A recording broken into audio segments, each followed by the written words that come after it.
2024 marks 140 years since the foundation of Yesod, HaMa'ala, the first modern Jewish settlement in the Hula Valley, in northern Israel, in 1884. The community is currently preparing to celebrate this anniversary.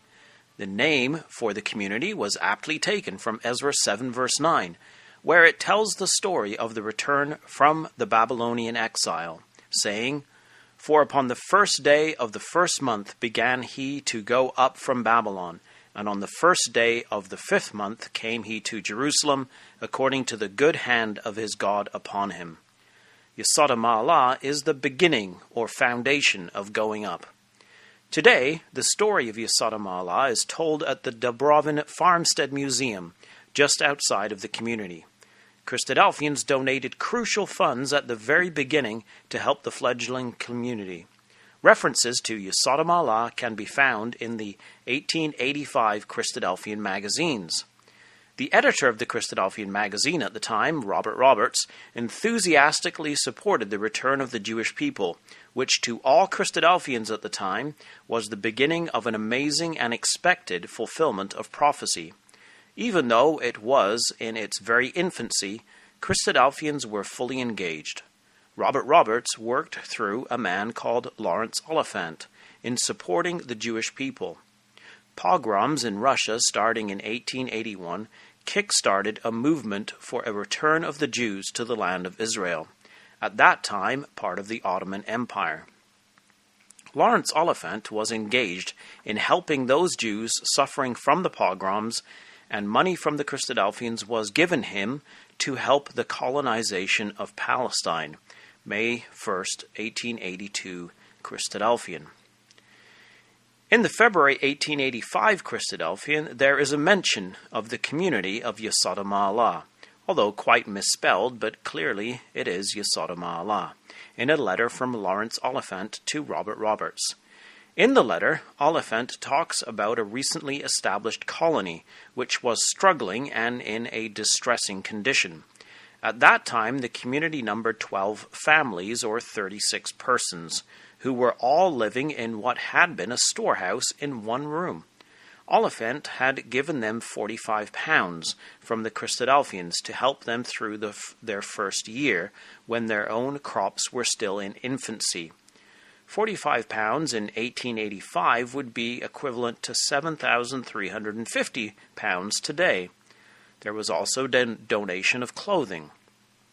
This is quite a sum of money to be raised by a small and not at all wealthy community at the time. One of the current displays at the museum contains a number of pleas for help from the community in 1884, around the time the Christadelphians made their donation. In the May 1885 Christadelphian magazine, there is a letter from Lawrence Oliphant, which included a letter of thanks from the community of Yesod HaMa'ala. The letter is signed by 12 names, which would be the 12 families which founded the community. The founders were from a city called Mizoroti near Warsaw, Poland. One of the names is Joseph Gid Etterman. Some of the houses in Yesod HaMa'ala have plaques telling whose house it was.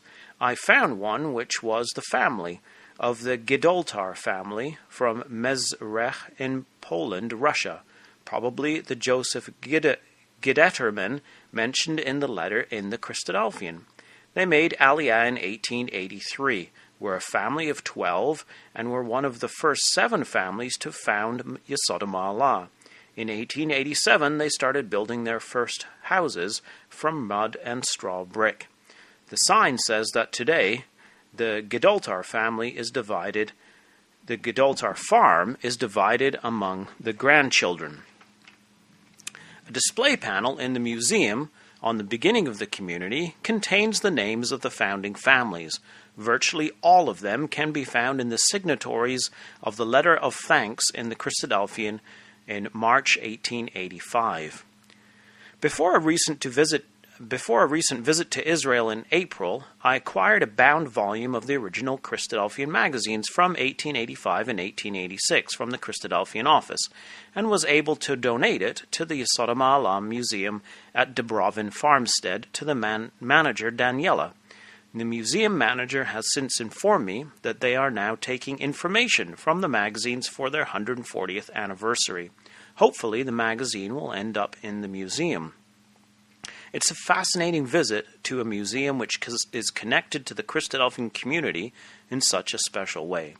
So if you have the opportunity to visit Israel, be sure to visit the museum at Yesod HaMa'ala, see the fulfillment of Bible prophecy and the return of the Jewish people, and remember how the Christadelphian community was so engaged and a supporting part used by God which made that community possible.